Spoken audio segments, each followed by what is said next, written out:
नवरात्रि, एक क्वार की नवरात्रि, एक चैत की नवरात्रि। अभी देखो चैत आगे आने वाला। जगह जगह मंदिर, देवालय, शिवालय पर, देवस्थानों पर मेला लगेगा 9 दिन लगातार। लोग व्रत करते हैं, उपवास करते, देवी मंदिर में पूजा आरती, घंटा उंटा बजाते हैं। अब वहाँ 9 दिन का मेला लगा, पूरी ठसाठस जनता आ रही, पूजा कर रही।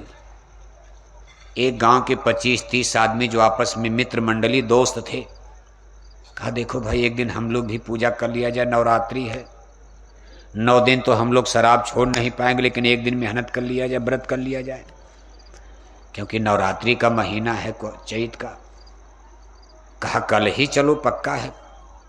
अगले दिन नहा धो करके, तिलक टीका लगाकर, हाथ में फूल बतासा लेकर सब संगी साथी एक साथ देवी के मंदिर में पूजा करने पहुंच गए। सुबह सुबह जब मंदिर के करीब पहुंचे तो उसमें से एक आदमी को बड़े जोर से टट्टी लग गई। टट्टी जानते हो ना, टटिया नहीं, टट्टी। उसने अपने साथियों से कहा भाई कोई उपाय बताओ, हमको तो बड़े जोर की टट्टी लग गई। उसके साथियों ने कहा यहाँ कहाँ टट्टी करोगे, यहाँ पानी नहीं और देवी का मंदिर है, मान लो टट्टी कर भी लोगे तो पानी कहाँ मिलेगा, और पूजा का समय आ गया, गेट खुलने वाला देवी मैया मंदिर का। एक ही उपाय है कि 10 मिनट के लिए टट्टी रोक लो, हम सब लोग मंदिर में पूजा कर लिया जाए, इसके बाद मेला के बाहर चलो, नदी के किनारे वहाँ जंगल में टट्टी करो, नदी में पानी मिलेगा। उसने कहा ना ना, बड़ी गड़बड़ टट्टी है, 1 मिनट हम नहीं रोक सकते हैं, अगर 1 मिनट की देरी हुई तो मेरा चड्ढी पायजामा खराब हो जाएगा, आज सारी जनता में मेरी बड़ी जगह सारी बेइज्जती हो जाएगी, मेरी लाज बचा लो। उसके साथी संकट में पड़ गए। कहा भाई अच्छा। तब उन्होंने एक उपाय बताया, भाई देखो नीचे है बालू, हम सब लोग घेर कर तुमको खड़े हो जाते हैं, घेरा बनाकर तुम धीरे से नीचे बैठ जाओ, बालू में करो गड्ढा। अब बालू में तो हाथ से भी गड्ढा हो जाएगा, गड्ढा करके टट्टी करके जरा बालू की पिंडी चबूतरा मजबूत बना देना, क्योंकि देवी के पुजारी लोग इधर से जाएंगे, किसी को टट्टी लग जाएगी 10 गाली देगा, कौन बेवकूफ यहाँ टट्टी कर दिया मंदिर के पास। इसलिए बालू का चबूतरा मजबूत बनाना, टट्टी काता पता न चले। अब उसको तो नुस्खा उपाय मिल गया, तुरंत बैठा, गड्ढा किया, टट्टी किया, जल्दी जल्दी चबूतरा पिंडी बना के उठा, चड्ढी पैजामा पहन के टनाटन। पानी मिला नहीं, पानी मिला नहीं, चड्ढी पैजामा पहन के खड़ा हो गया।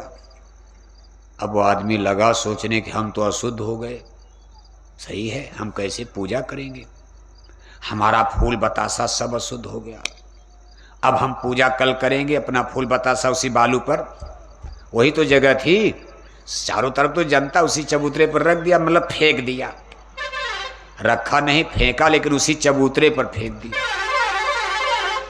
उसके साथी लगे सोचने कि हम भी तो अशुद्ध हो गए, हमारे सामने टट्टी किया, हमको छुआ भी, हम भी पूजा करने लायक, मंदिर में जाने लायक नहीं, हम भी कल करेंगे।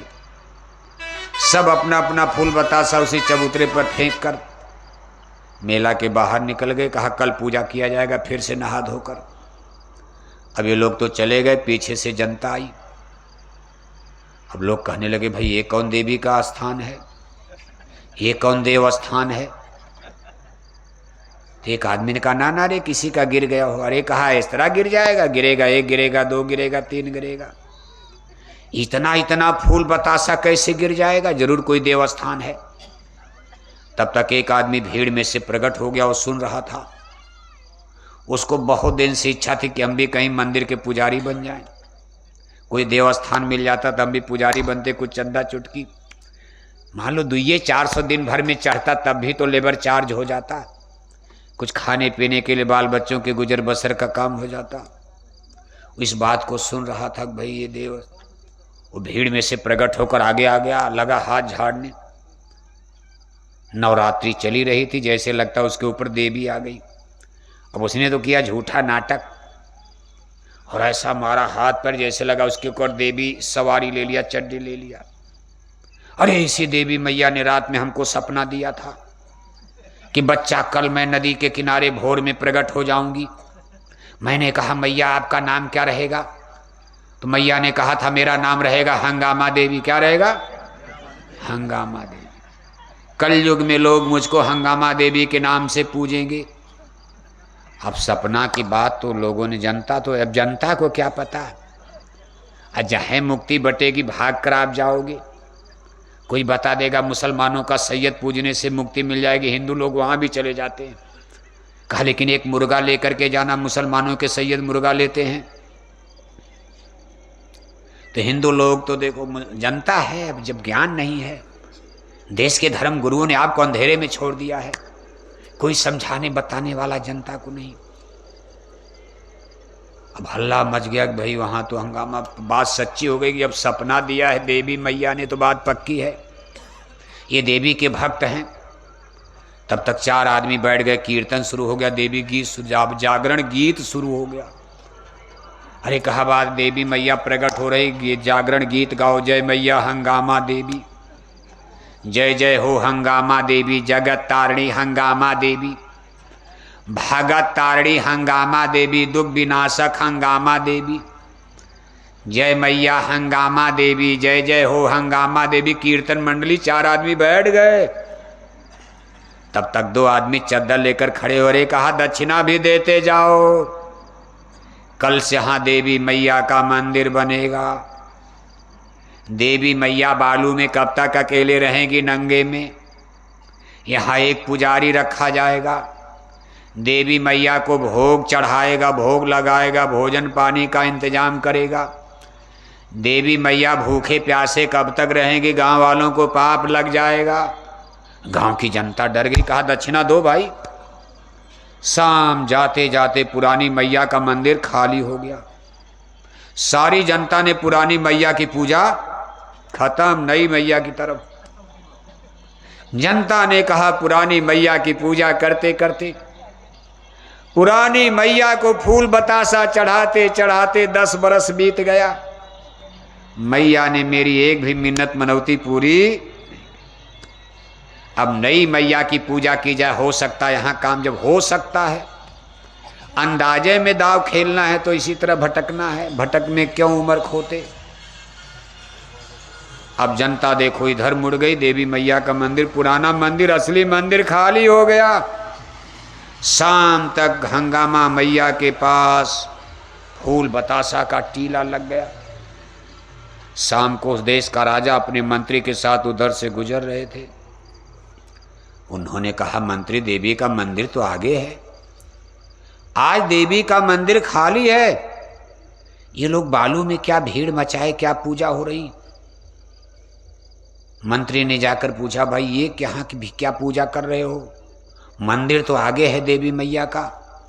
तो जनता ने आवाज दिया महाराज हंगामा देवी प्रकट हो गई है, नई मैया देवी। राजा ने कहा हंगामा देवी?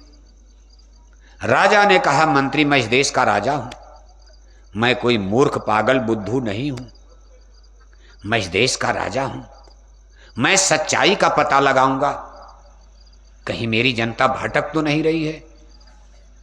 राजा ने कहा मंत्री पूजा बंद। अब राजा का आर्डर हो गया तो पूजा बंद हो गई, सारी जनता पीछे हट गई। राजा ने कहा मंत्री जरा फूल बतासा खींच कर किनारे करो। अब इतना ज्यादा फूल बतासा था कि खींचने में तो समय लग गया, लेकिन सब खींचकर, राजा का आर्डर है तो सब लोग लग गए। खींच खांच करके जब किनारे किया, नीचे बालू का वही चबूतरा दिखाई दिया छोटा सा। राजा ने कहा भाई ये तो बालू का चबूतरा, यहाँ देवी कहाँ है? तो लोगों ने कहा महाराज इसके नीचे देवी प्रकट हो रही हैं, कल भोर तक मुहूर्त है, ऊपर पिंडी आ जाएगी। राजा ने कहा मंत्री मैं अभी देखना चाहता हूं। तब वो देखो पुजारी सोचे अब तो काम गड़बड़, जिसको पुजारी बनना था वो भड़क गए और लगे फिर हाथ झाड़ने। राजा के सामने भी नाटक किया, धोखा देना चाहा। जैसे सोखा ओझा जंतर मंतर वालों को नहीं देख तो हाथ झाड़ते जैसे मालूम देवी आ गई। हे महाराज मत छूना, कल भोर में मुहूर्त है, अभी आपने हाथ लगा दिया, आप भस्म हो जाओगे, आपका रथ घोड़ा नष्ट हो जाएगा, आपका राजभंग हो जाएगा। राजा ने कहा मैं मूर्ख नहीं हूं, तुम्हारे चंगुल में मैं आ जाऊंगा अंधविश्वासी, आप पीछे हटो। राजा ने तलवार निकाली। अब तलवार के आगे नाटक आडंबर चलेगा। पुजारी पीछे हट गए कि राजा मारी डालेंगे, वो तो नकली था सब। राजा ने कहा मंत्री जरा बालू हटाओ, देखो नीचे देवी कहाँ है। जब बालू हटाया तो नीचे मिल गई टट्टी। टट्टी मिल गई। सुबह तो टट्टी किया था और दोपहर बाद कीर्तन पूजा शुरू हो गई थी, शाम तक राजा पहुंच गए। उसी दिन देश की जनता को एक आडंबर पाखंड में भटकने से राजा ने बचा लिया। राजा ने डांटा, कहा मूर्ख पागल, टट्टी की पूजा करके कह रहे हंगामा देवी प्रकट हो गई, मारा धर्म का सत्यानाश करके रख दिया, ऐसी तैसी कर दिया। आज भारत के धर्म गुरुओं ने हमारे सनातन धर्म को, हमारी जनता को, भारत के हिंदू समाज को भटकने के लिए छोड़ दिया है। बस यही धर्म करो, मंदिर में टन टन घंटी घंटा बजाए जाओ, हरे के किलो मछली, हरे रामा हरे कृष्णा कीर्तन गाए जाओ और 10-10 बोतल शराब पिए जाओ। किसी को चिंता है? आप इतने लोग बैठे हो, सब हिंदू हो।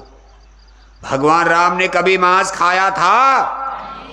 भगवान जोगेश्वर श्री कृष्ण जी महाराज मांस खाते थे? रामायण गीता वेद भागवत शास्त्र पुराण में कई मांस खाना लिखा है। फिर भी देखो आज 80% हिंदू मांस खा रहे हैं। इतिहास कभी ऐसे गुरुओं को माफ नहीं करेगा कि आप लोग जनता का धन, जनता के ही टैक्स चुंगी से, दान दक्षिणा से आपने आश्रम बनवाया, वहां आपने सोने की मूर्तियां बनी इनके आश्रमों में, ये सब जनता का पैसा, और आपने जनता को सही ज्ञान नहीं दिया, भटकने के लिए छोड़ दिया। इतिहास ऐसे धर्म गुरुओं को कभी माफ नहीं करेगा। लेकिन फिर भी भगवान की धरती है, धर्म कभी लोप नहीं होता। भगवान श्री कृष्ण ने कहा अर्जुन मैं आया हूं, जिसमें अर्जुन से कहा लड़ो इनको मारो। अर्जुन दुविधा में पड़ गए, कहा केशव। अब अर्जुन बेचारे ये नहीं समझ पा रहे थे भाई ये लड़ाई क्यों हो रही। अर्जुन की यही समझ में आ रहा था कि लड़ाई गद्दी कुर्सी की है। अगर मेरे भाई कौरव मर जाएंगे, हम पांडव जीत जाएंगे तो हम हस्तिनापुर के राजा बन जाएंगे। और जब सामने युद्ध का समय आया तो धनुष फेंक कर कांप गए, युद्ध करने से इनकार कर दिया।